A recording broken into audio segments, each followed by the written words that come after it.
കാത്തിരിപ്പിനൊടുവിൽ detective ജ്വലൻ എന്ന ചിത്രത്തിൻ്റെ ഏറ്റവും പുതിയ OTT അപ്ഡേഷനാണ് ഇപ്പോൾ ആരാധകർക്ക് മുന്നിൽ പുറത്തുവന്നിരിക്കുന്നത്.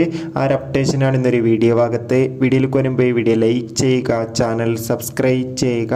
ഈ വരുന്ന ജൂൺ മാസം അങ്ങോട്ട് ധാരാളം ചിത്രങ്ങൾ OTT റിലീസ് ചെയ്യും. നമ്മുടെ ചാനൽ ഭാഗം പരിശോധിച്ചാൽ നിങ്ങൾക്ക് ആ വീഡിയോയ്ക്ക് കാണാൻ വേണ്ടി സാധിക്കുന്നതായിരിക്കും. ധ്യാൻ ശ്രീനിവാസ്, ജിജു വിൽസൺ, കോട്ടയം നസീർ എന്നൊക്കെ പ്രധാന കഥാപാത്രങ്ങളായ ചിത്രമായിരുന്നു ഡിറ്റക്റ്റീവ് ജ്വലൻ. എല്ലാ സിനിമാ പ്രേമികളും ഒരേപോലെ ചിത്രത്തിൻ്റെ ഓരോ അപ്ഡേഷനും അറിയാൻ വേണ്ടി കാത്തിരിക്കുകയായിരുന്നു. ചിത്രത്തിന് ഒരു അത്യാവശ്യം ഒരു അഭിപ്രായം സ്വന്തമാക്കാൻ വേണ്ടി സാധിച്ചിട്ടുണ്ടായിരുന്നു. ഫൈനലി ചിത്രത്തിൻ്റെ OTT അവകാശങ്ങൾ നെറ്റ്ഫ്ലിക്സ് എന്ന OTT പ്ലാറ്റ്ഫോം സ്വന്തമാക്കിയെന്നും ചിത്രം ഈ ഒരു മാസം തന്നെ OTT റിലീസ് ചെയ്യുമെന്നാണ് റിപ്പോർട്ടുകൾ സൂചിപ്പിക്കുന്നത്. എന്തായാലും കാത്തിരിക്കാം. കൂടുതൽ അപ്ഡേഷൻ അറിയാൻ വേണ്ടി ചിത്രം കണ്ടവരുടെ അഭിപ്രായം കമൻറ്റ് ചെയ്യുക. ജൂൺ ജൂലൈ മാസം OTT റിലീസ് ചെയ്യുന്ന ചിത്രങ്ങളുടെ വീഡിയോ നമ്മുടെ ചാനൽ ഭാഗം പരിശോധിച്ചാൽ നിങ്ങൾക്ക് കാണാൻ വേണ്ടി സാധിക്കും. കാണുക.